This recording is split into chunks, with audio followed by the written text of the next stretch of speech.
No século VI, o territorio do actual noroeste da península estaba gobernado polo reino suevo. Neste contexto histórico apareceu unha das figuras máis importantes da historia relixiosa do antigo reino de Galicia, San Martiño de Dumio. San Martiño de Dumio desenvolve unha actividade proselitista e unha actividade evangelizadora. Que quere dicir? Pois que promove os principios dun culto cristiano ortodoxo dunha forma regrada que se iba desenvolvendo e que tenta desbotar interpretacións alternativas do credo e do comportamento. Procedente do mundo oriental, este monxe converteuse nun dos grandes impulsores da cristianización do territorio. E así compón unha serie de obras e principios, recompila unha serie de principios que buscan evangelizar a poboación do noroeste.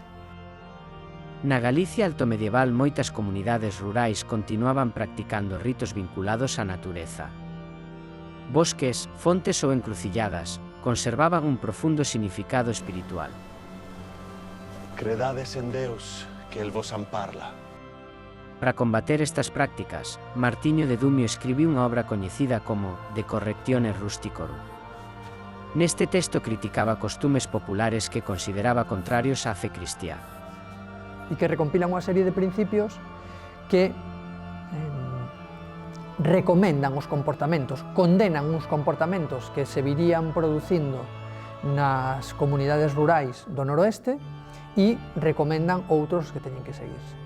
Pero a cristianización do territorio non foi só unha cuestión relixiosa. Tamén contou co apoio das autoridades políticas do reino suevo. E aquí os concilios toman forma clave non como reunión simplemente eclesiástica, non? Un concilio non é solamente unha cuestión litúrxica, é tamén unha reunión política. Nos concilios celebrados en Braga, establecéronse normas para organizar a vida relixiosa do territorio. A través da predicación, da organización da Igrexa e da acción política, o cristianismo foi consolidándose no territorio. O labor de San Martiño de Dumio marcou profundamente a historia relixiosa do antigo reino de Galicia.